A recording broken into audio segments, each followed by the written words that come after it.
예, 이제 여호수아 강의가 오늘 하고 다음 주까지 하면은 모든 것이 끝날 것 같습니다.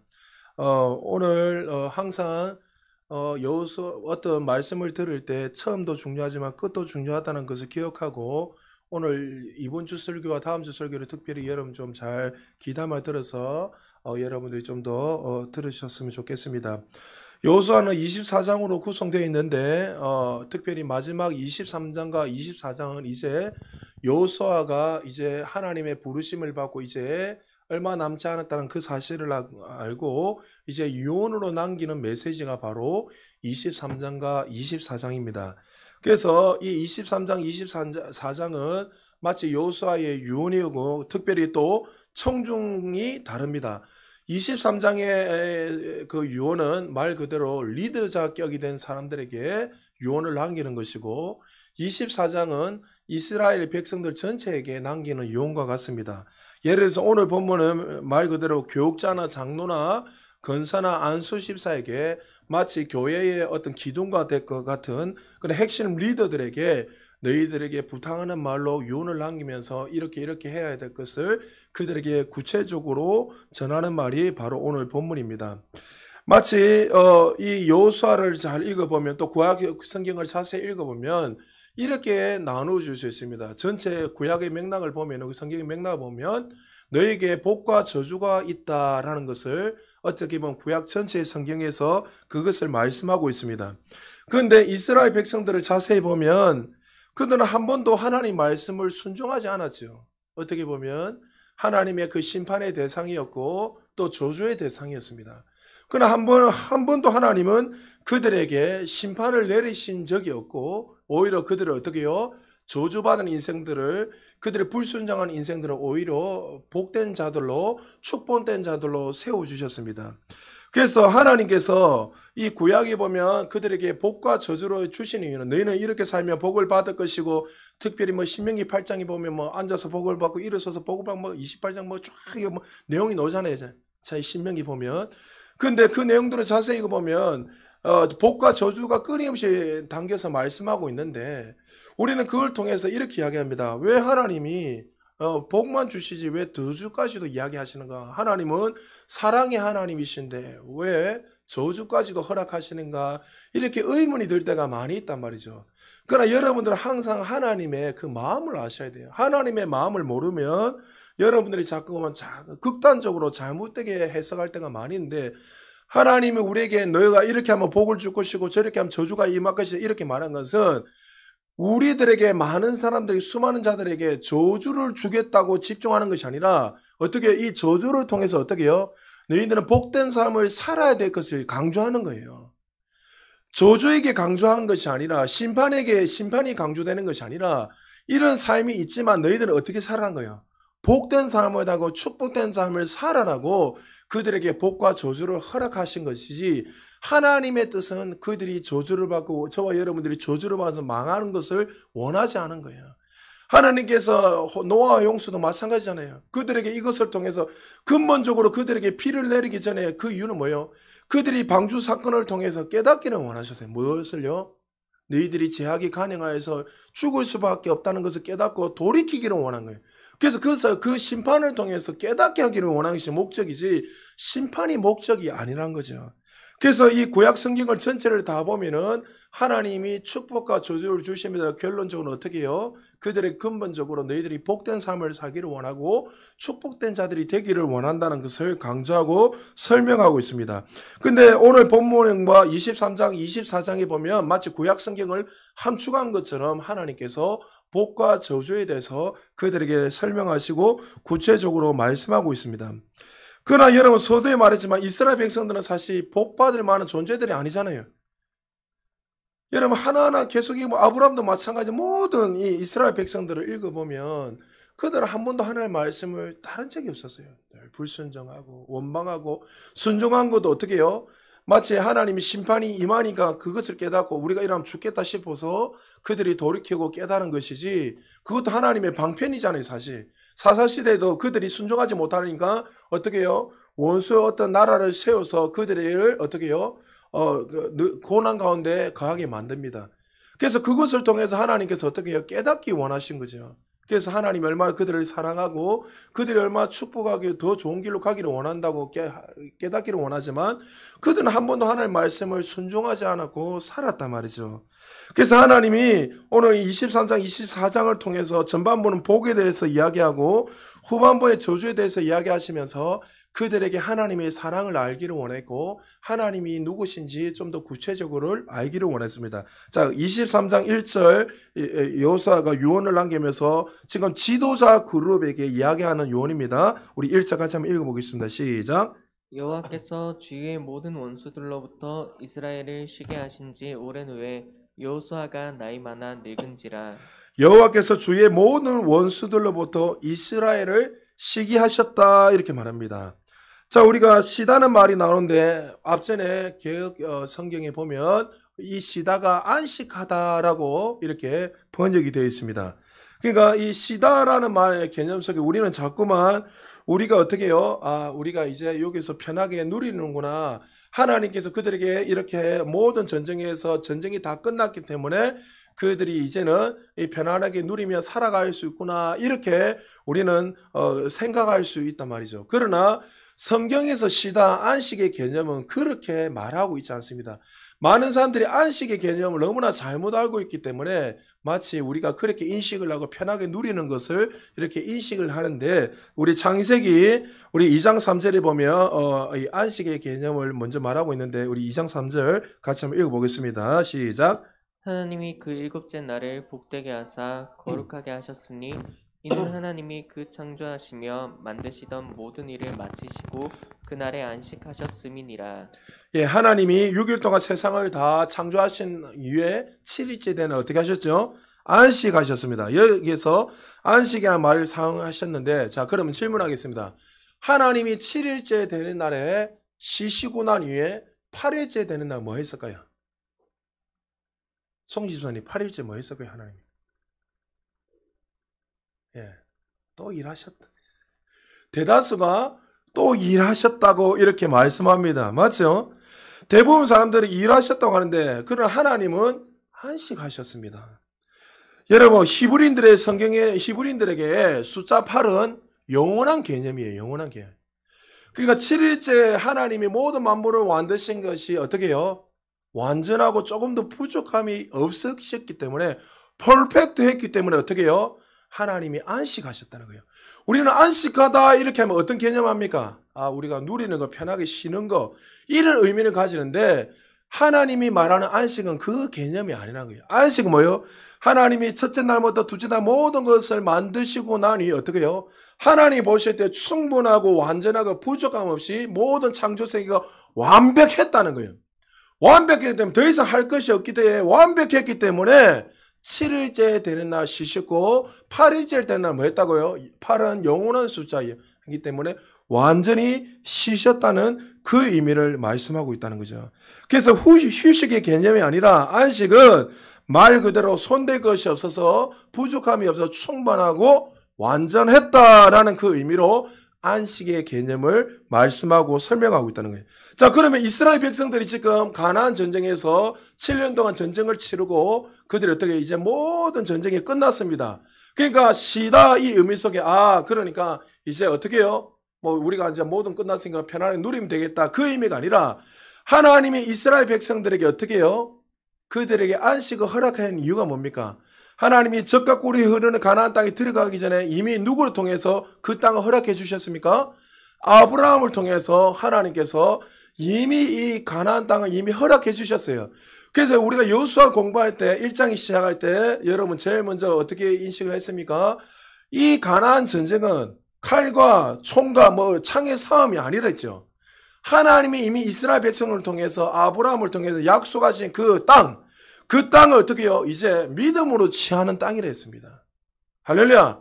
그러니까 은혜로 주어진 땅이지 내가 더 열심히 노력하고 내가 더 힘의 논리를 해서 접근해서 그 가나안 땅을 취하는 땅이 아니라 하나님이 이미 약속하신 그 땅을 믿음으로 걸어가기만 하면 어떻게 해요? 이미 이미 약속한 그 땅이 내 것이 된다는 거죠. 다시 말해서 하나님께 쉬다 이 의미는 뭐예요? 그 약속하신 그 모든 것이 부족함이 없이 완전하게 하나님께서 은혜로 말미암아 그들에게 다 주셨다는 것을 그들에게 설명하고 보여준다는 개념으로 시다는 거예요. 그래서 이 약속의 땅, 이 가나안 땅은 그들의 총과 칼로 싸워서 승리한 땅이 아니라 어떤 땅이요? 하나님의 은혜로, 그들의 공로 없이 하나님의 은혜로 그들에게 주신 땅이다. 그렇게 해서 시다는 개념으로, 안식하는 개념으로 지금 여호수아가 말씀하고 있어요. 그러니까 지금 지도자 그룹에게 그들에게 지금 인식을 시키는 거예요.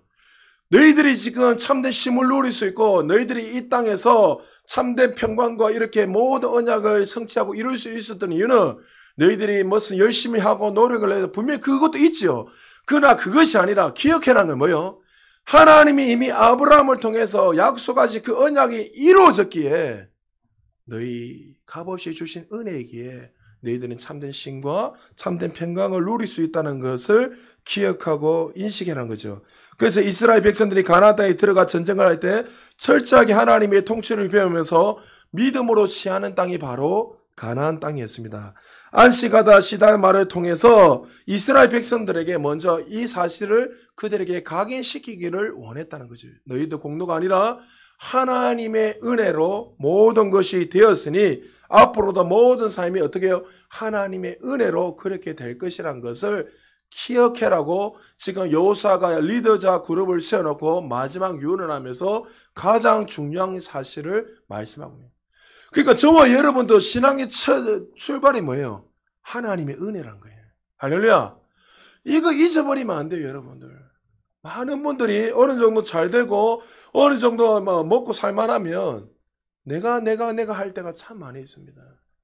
그래서 여호수아가 지금 자기가 이제 마치 얼마 남지 않는 그것을 기억하고 이스라엘 백성들에게 이 사실을 너희들에게 참된 쉼을 주고 안식을 줄 수 있었던 이유는 이 언약의 성취가 이루어지고 하나님이 하셨다는 것을 너희들은 잊지 말고 항상 기억해야 될 것을 그들에게 보여주고 말씀하고 있습니다. 그리고 23장 1절에 보니까 시기하신 지 다음에 오랜 후에 여호수아가 나이 많아 늙은지라 이렇게 말하고 있습니다. 자, 여호수아가 나이 많아 늙었다. 우리가 늙다, 성경에서 늙다 하면 자꾸만 나이가 많아서 늙다 이렇게 생각하는데 성경에서 그런 개념도 있지만 여기에서 여호수아가 뜬금없이 내가 나이가 많아 늙어서 죽으니까 유언하겠다. 이 의미를 가지고 그들에게 두려움 주기 위해서 이야기하는 것이 아니라 그 애들에게 무엇을 말씀하고 싶었냐면 자, 신명기 34장에 보면 7절에 보면 모세에 대해서 이렇게 말하고 있습니다. 우리 같이 한번 읽어볼까요? 시작. 모세가 죽을 때 나이 120세였으나 그의 눈이 흐리지 아니하였고 기력이 쇠하지 아니하였더라. 자, 모세는 이스라엘 사람들에게 어떤 존재입니까? 마치 신과 같은 존재예요. 사실 하나님이 보이지 않는 하나님이시지만 그들은 마치 이 모세를 보면서 홍해를 가르고 수많은 역사와 기적이 일으킨 그를 보면서 그 존재 자체가 그들에게는 하나님 같은 존재였단 말이죠. 하나님과 백성 사이에서 중보자 역할을 했던 자가 모세였는데 그는 어떻게 해요? 기력이 조금 더 쇠하지 않고 눈도 조금 더 흐릿하지 않은데 불구하고 그는 어떻게 하나님의 부르심을 받고 천국에 올라갔습니다. 이것을 통해서 뭐예요? 그가 늙다, 쉽게 말해서 어떻게 해요? 모세가 죽었던 이유는 사명이 다 끝났기 때문에 하나님이 데려가신 거예요. 여러분 기억하십시오. 그리스도인들은 나이가 많아서 어떤 질병을 인해서 어떤 고통을 죽는 것이 아니라 사명이 다 되면 하나님 데려가시는 거예요. 할렐루야. 그래서 여러분들 이걸 잘 기억하셔야 돼요. 여러분들 주의 일을 하다가 아이고 뒷방 노인을 제가 나이가 많으면 뒷방 노인네가 되지 말했습니다. 왜요? 하나님이 나이와 사명은 상관이 없는 거예요.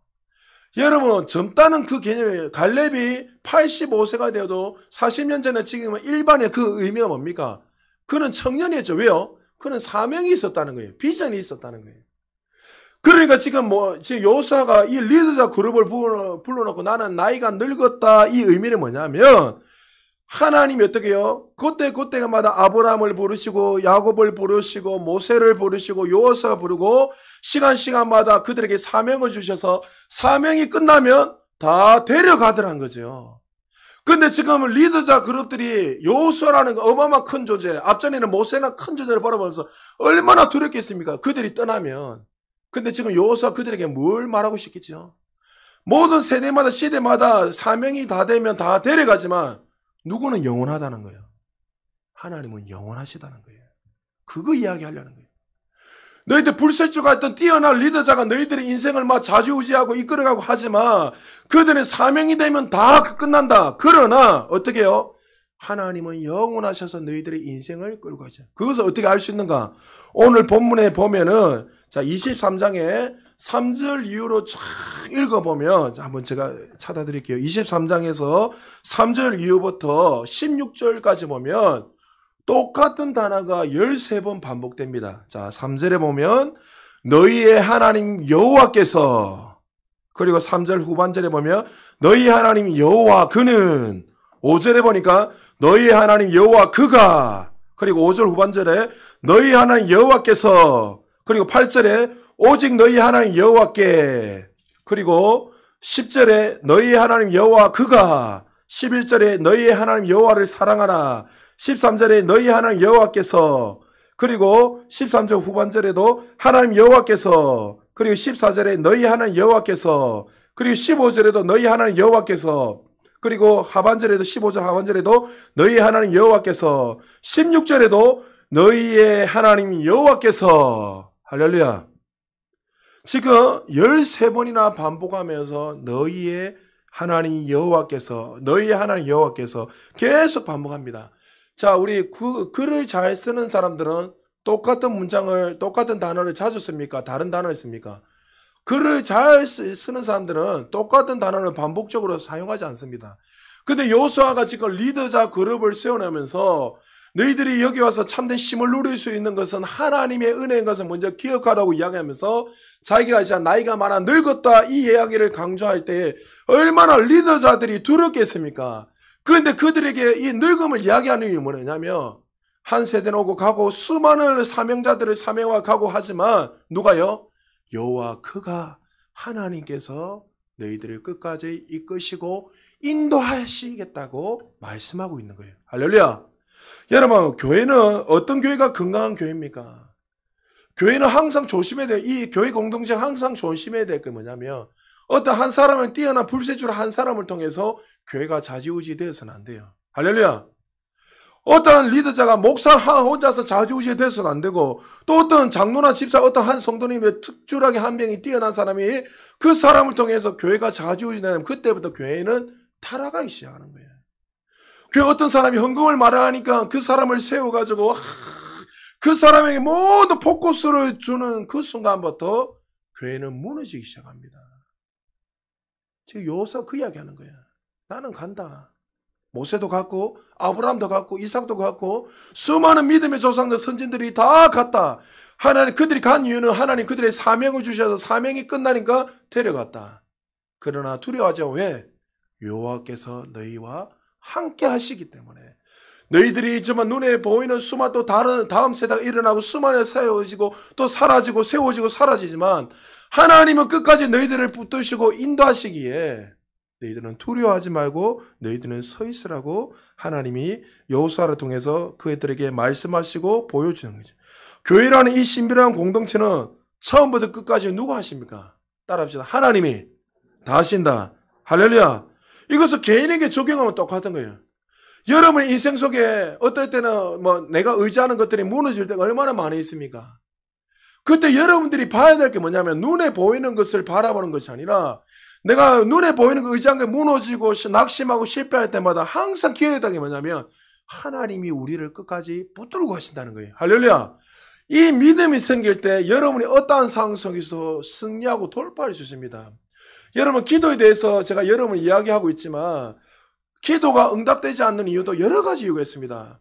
그 이유가 뭐라 했습니까? 첫 번째, 우리가 하나님이 누구신지 모르는 거예요. 사실 하나님 항상 우리 기도를 응답하시는데 그분을 모르니까. 그리고 좀 더 구체적으로 깊게 들어가 보면 여러분 하나님 항상 우리의 기도를 응답하시는데 첫 번째, 기도가 응답 안 되면 내 안에 뭐가 있다고요? 불신앙이 자라요. 그러면 불신앙이 자라면 하나님에 대해서 원망하기 시작합니다. 아, 하나님 내 기도 응답하지 않는구나. 이렇게 저렇게 원망하면서 하나님에 대해서 원망하기 시작합니다. 그리고 또 한 가지 여러분의 기도를 방해하는 존재가 있어요. 그 존재가 뭡니까? 사단입니다. 이것을 깨달아야 여러분 돌파가 일어나요.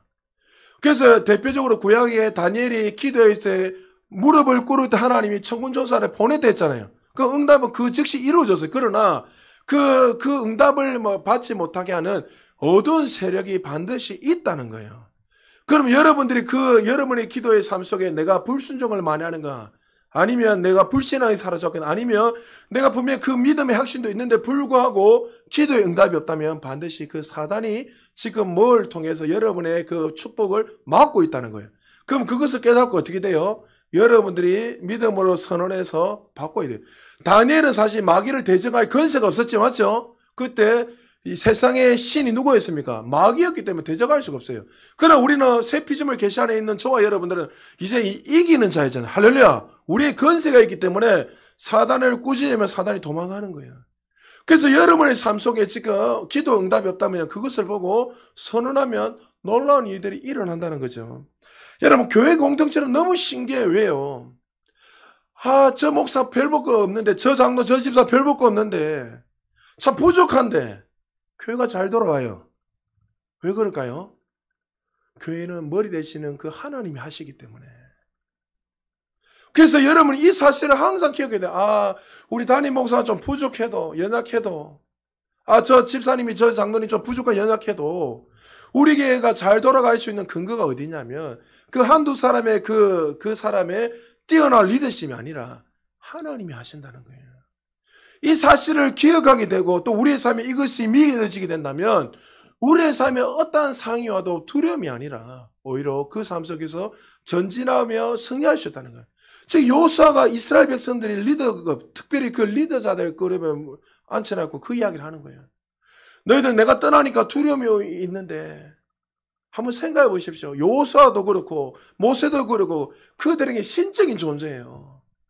의지의 대상자란 말이죠. 의지의 대상자가 사라진다는 것은 그들에게 두려움이 온다는 두려움. 그런데 여호수아가 두려워하지 마라 이게 뭐냐면 하나님이 은혜를 주실 뿐만 아니라 앞으로도 너희들의 모든 삶들을 어떻게 해요? 끝까지 책임져 주시고 하나님이 하시니까 두려워하지 마라. 그래서 여호수아의 주제가 뭐라고요? 하나님이 다 하신다는 거예요. 할렐루야. 사랑하는 성도 여러분, 너희의 하나님 여호와가 너희들을 그렇게 이끌어 가신다는 사실을 기억하시고 이 사실을 믿어지면 교회는 절대로 무너지지 않는 거예요. 그 어떠한 사람이 그 어떤 특출하게 뛰어나게 움직이다가 갑자기 빠진다고 해서 교회가 무너지는 것도 아니고 그 사람이 더 특출하게 잘한다고 해서 교회가 더 이렇게 붕 일어난 것도 아니고 근본적으로 누가 하신다는 거예요. 하나님이 모든 것을 하시기에 우리 부산 제자교회는 특별히 우리 제자교회는 하나님이 계속 전진하게 하신다는 사실을 믿으시기 바랍니다. 그리고 이 여호수아가 이야기를 쫙 하면서 이스라엘 백성들에게 한 가지 꼭 기억하기를 원했습니다. 어떤 기억이냐면 23장 11절 우리 같이 한번 읽어볼까요? 시작. 그러므로 스스로 조심하여 너희의 하나님 여호와를 사랑하라. 예. 여호수아가 이렇게 복과 저주 이야기하고 리더자 그룹에게 이 이야기를 쫙 은혜와 또 하나님의 그 이야기를 쫙 하면서 한 가지 이 리더자 그룹이 알기를 원했습니다. 뭘 알기를 원했냐면 너희는 스스로 먼저 조심하라 하면서 하나님의 사랑을 알기를 원했습니다. 하나님이 근본적으로 우리에게 복과 저주를 허락하신 이유, 또 우리가 이스라엘 백성들 보면 얼마나 하나님 말씀 불순종 많이 합니까?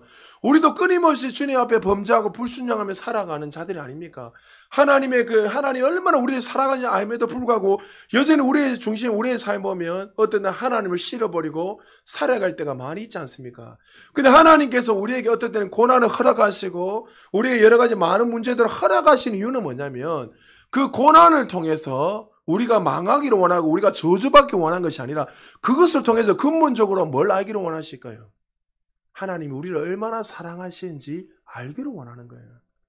그래서 우리를 연단을 통해서 마침내 우리는 뭐예요? 주님이 누구신지 알게 되고 주님의 사랑을 아는 것처럼 이스라엘 백성들에게 하나님이 이런 복과 저주와 수많은 일들을 일으키면서 근본적으로 그들이 깨닫게 하기를 원한 것이 무엇이냐면 하나님 너희들을 얼마나 사랑하는지 그 성숙한 그리스도인이 되기를 원한다고 그들이 원하는 거예요. 그래서 우리가 이 땅에 살아가면서 마지막으로 마침내 가야 될 게 뭐냐면 결론적으로 하나님의 사랑 안에 있는 거예요. 그래서 여러분 기도하면서 처음에 우리가 기도할 때 간구합니다. 맞죠? 간구하다 어느 정도 하면 하나님의 마음을 알고 중보 기도자로 중보를 합니다. 맞죠? 중보는 예수 그리스도밖에 없지만 그 마음을 알게 되니까 서로 위해서 중보하게 돼요. 그러나 이 기도가 최종적으로 가는 건 뭐예요? 이렇게 가다가 마지막으로 단계가 뭐예요? 하나님과 우리의 교제, 그 사랑으로 끝나는 거예요. 그래서 하나님이 이 고난과 수많은 것을 통해서 알기를 원하는 건 뭐냐면 바로 하나님이 누구신지 알고 그 사랑 안에 가하며 살기를 원해요. 그래서 이스라엘 백성들 스스로 조심하여라는 이 단어가 뭘 속했냐면 신약이 넘어가면 이렇게 말하는 거예요. 에베소서 2장 1절에서 우리 3절에 보면 이렇게 말합니다. 같이 한번 읽어볼까요? 시작. 그는 허물과 죄로 죽었던 너희를 살리셨도다. 그때 너희는 그 가운데서 행하여 이 세상 풍조를 따르고 공중의 권세 잡은 자를 따랐으니 곧 지금 불순종의 아들들 가운데서 역사하는 영이라. 전에는 우리도 다 그 가운데서 우리 육체의 욕심을 따라 지내며 육체의 마음이 원하는 것을 하여 다른 이들과 같이 본질상 진노의 자녀였더니. 사실 이스라엘 백성들이 이렇게 참된 안식을 누릴 수 있었던 이유는 무엇 때문이죠? 하나님의 은혜였습니다. 근데 그들은 보십시오. 이전에 어떠한 존재지요? 본질상 진노의 자녀들이었어요. 끊임없이 하나님의 말씀을 불순종하고 넘어지고 실패하고 하나님을 원망하고 불평하며 하나님이 끊임없이 사랑으로 그들에게 기다리시고 인도해 주셨지만 그들은 끊임없이 불평하며 원망하며 살았던 자들이 바로 이스라엘 백성입니다.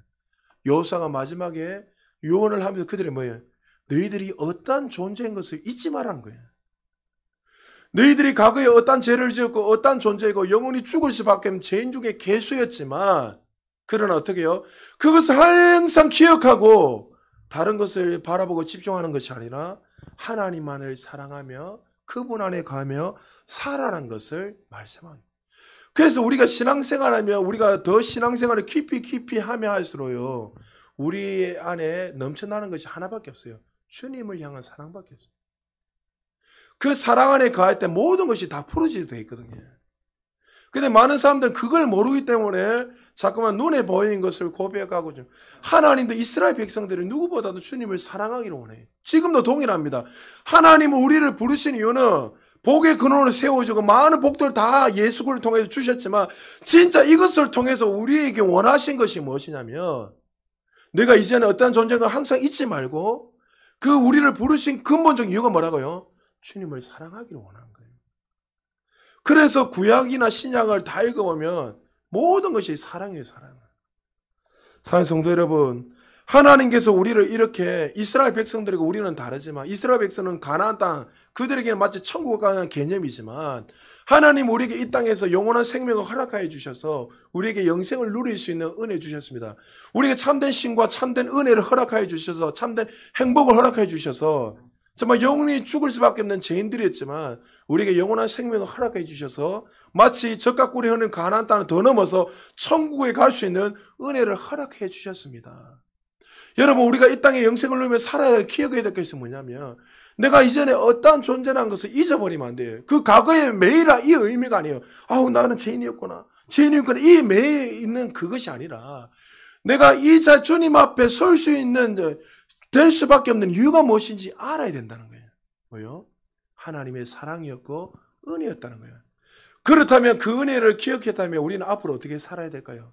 하나님을 사랑해야 되고 그 사랑 안에서 감격하며 감사함으로 주님이 내 안에 내가 주님 안에 거하며 날마다 그 은혜 안에서 살아가게 될 때 진정한 참된 행복과 기쁨이 부어진다는 거예요. 사랑하는 여러분, 오늘 리더자 그룹에게 여호수아가 말하면서 우리에게 말씀하고 있습니다. 너희들이 참된 힘을 누릴 수 있는 거 너희 열심, 너희 노력이 아니라 하나님의 은혜다. 그리고 너희 삶 속에 수많은 어려움이 있고 정말 내가 의지하는 것들이 무너지고 또 내가 사랑했던 것들이 어떤 때는 무너질 때가 있지만 그러나 네가 7번, 8번, 9번 계속 일어설 수 있는 근거가 하나님이 너희와 함께 하시기 때문에 너희들은 무너지지 않고 승리할 거란 것을 우리에게 말씀했습니다. 우리가 그 은혜 안에 있다면 이제 우리가 한 가지 기억해야 될 게 뭡니까? 그 은혜 안에서 주님을 사랑하면서 살아야 된다는 거죠. 여러분, 혹시 여러분 가운데 아직도 그 사랑을 잊어버리고 가장 근본적인 그 사랑을 놓치고 주님 앞에 아직도 간구하면서 간구를 하지 말라는 거 아니에요. 거기만 집중해서 내 눈에 보이는 거기만 계속 집중해서 눈물을 흘리고 거기만 집중하면서 혹시 살아가는 분들이 계십니까? 하나님은 부족함 없이 여러분이 넘치도록 더 많은 걸 주기를 원하세요. 그러나 하나님 여러분의 간구를 통해서 수많은 것들을 통해서 정말 원한 건 뭐냐면 여러분이 간구하는 것 이것이 아니라 여러분이 주님을 사랑하고 주님이 그 사랑에 거하기를 원하세요.